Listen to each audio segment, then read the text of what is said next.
बहुत समय पहले की बात है। हिमालय की ऊंचाइयों में बसी एक स्वर्ग जैसी झील थी। वहां के स्थानीय लोग मणि सरोवर कहा करते हैं। इस झील का पानी इतना साफ और निर्मल था कि उसमें झील के तल तक की कंकरियां, सतह और तैरती मछलियां भी साफ दिखाई देती थी। चारों ओर ऊंचे ऊंचे देवदार, चीर और बुरांश के पेड़ खड़े थे। उन पेड़ों पर रंग-बिरंगी पक्षियों की चहचहाट दिन-रात गूंजती रहती थी। इस शांत वातावरण और सुंदर एक विशाल हंसों का झुंड भी निवास करता था।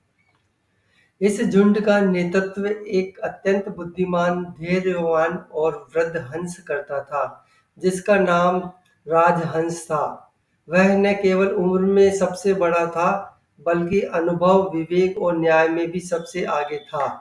उसके पंख थोड़े सफेद से सुनहरे रंग के थे और आंखों में गहराई थी, जैसे जीवन के हर उतार-चढ़ाव को समझने की क्षमता हो। सभी हंस और अन्य पक्षी उसे अपना मार्गदर्शन और गुरु मानते थे। राजहंस का स्वभाव अत्यंत शांतिपूर्ण था। वह कभी किसी पर गुस्सा नहीं करता था, बल्कि प्रेम पूर्वक समझाता था। हर सुबह वह पक्षियों को एकत्रित कर कुछ समय ज्ञान, नीति और जीवन की सच्चाइयों पर चर्चा करता था। युवा पक्षी विशेष रूप से उसके पास सलाह लेने आते थे। उसने अपने जीवन में कई संकटों का सामना किया था और हर बार उसने धैर्य, बुद्धिमत्ता और एकता से उन समस्याओं को हल किया था। हिमालय के पहाड़ियों के नीचे मैदान में एक बड़ा और समृद्ध राज्य फैला हुआ था। उस राज्य का नाम शंखद्वीप और उस राज्य के राजा अमरवर्धन थे। अमरवर्धन एक न्यायप्रिय लेकिन महत्वाकांक्षी शासक थे।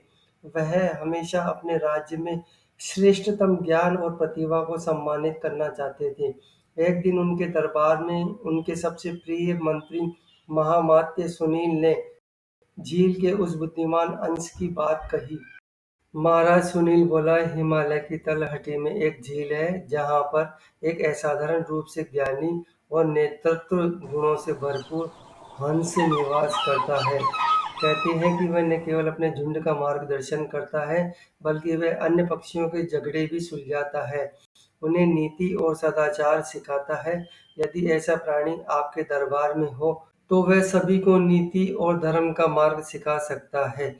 राजा की उत्सुकता जागी। उन्होंने कहा, ऐसा प्राणी दुर्लभ होता है। यदि वह सच में इतना ज्ञानी है, तो हमें उससे कुछ सीखना चाहिए। क्या हम उसे अपने दरबार में बुला सकते हैं?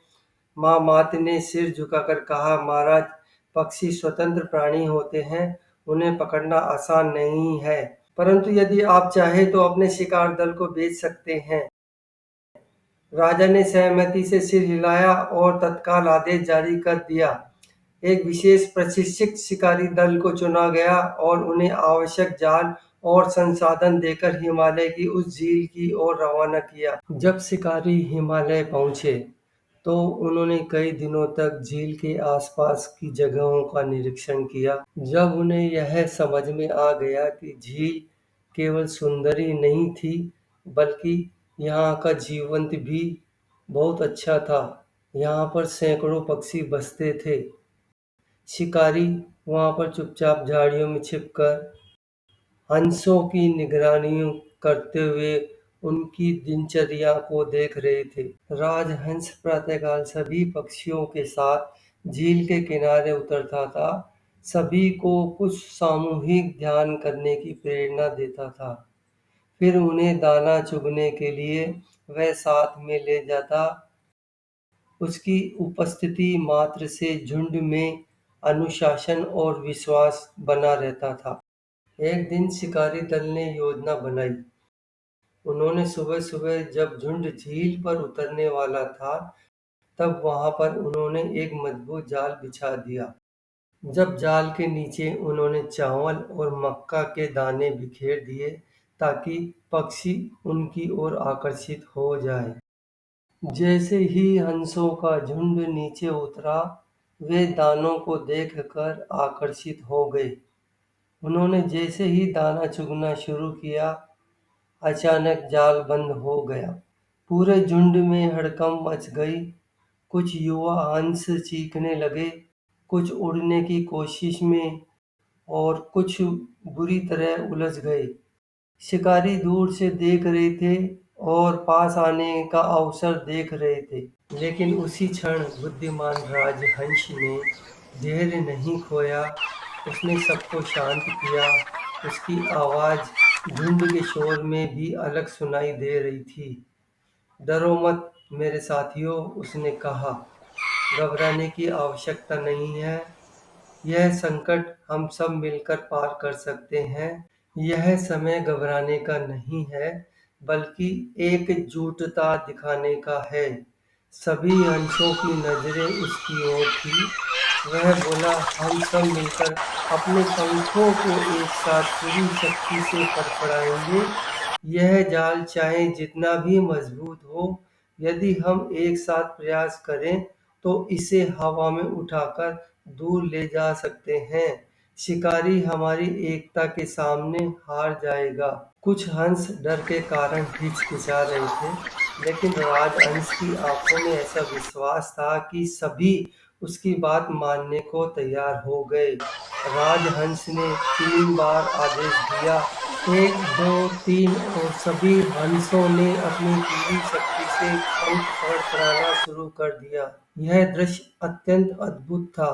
पूरा जाल धीरे धीरे उठने लगा। शिकारी दौड़ पड़े, लेकिन जब तक वे पहुंचे, पूरा झुंड जाल सहित आकाश में उड़ चुका था। झील के ऊपर आकाश में एक जाल लहरा रहा था और उसमें बंद हंसों का झुंड एक साथ उड़ रहा था।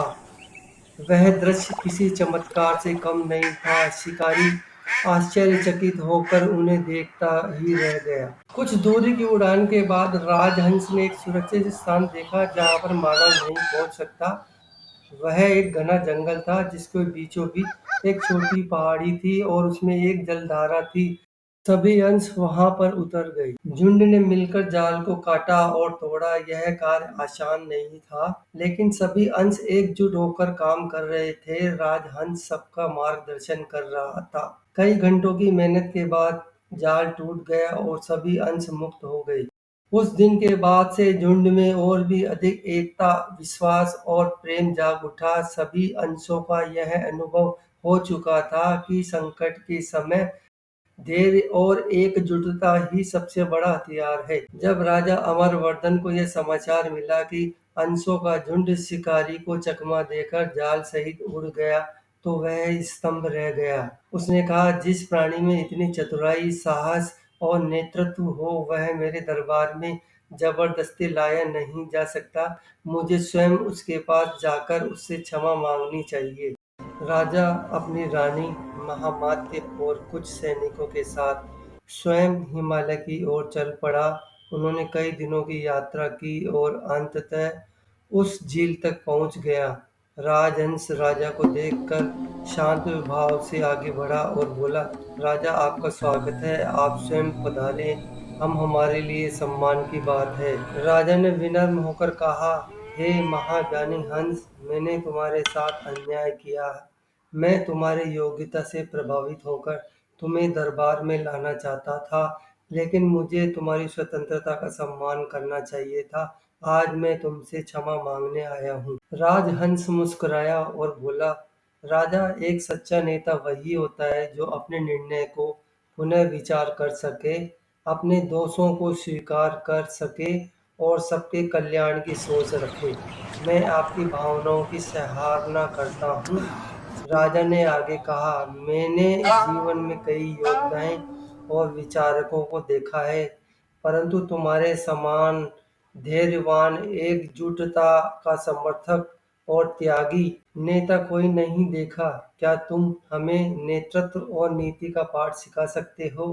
राजहंस ने सहर्ष हामी भरी और अगले कुछ दिन राजा और उनके साथियों को नीति, धर्म, नेतृत्व, करुणा और एकता के बारे में जानकारी दी। जब राजा वापस अपने राज्य लौटे, तो उन्होंने प्रजा के साथ प्रेम और धैर्य का व्यवहार किया। उन्होंने राज्य में नीति शास्त्र और प्रकृति रक्षा के पाठ्यक्रम चलवाए और राजहंस द्वारा सिखाई गई बातें स्कूलों और गुरुकुलों में पढ़ाई जाने लगी। इस घटना के बाद हिमालय की उस झील का नाम नीति सरोवर पड़ गया और राजहंस को महागुरु हंस के नाम से जाना जाने लगा।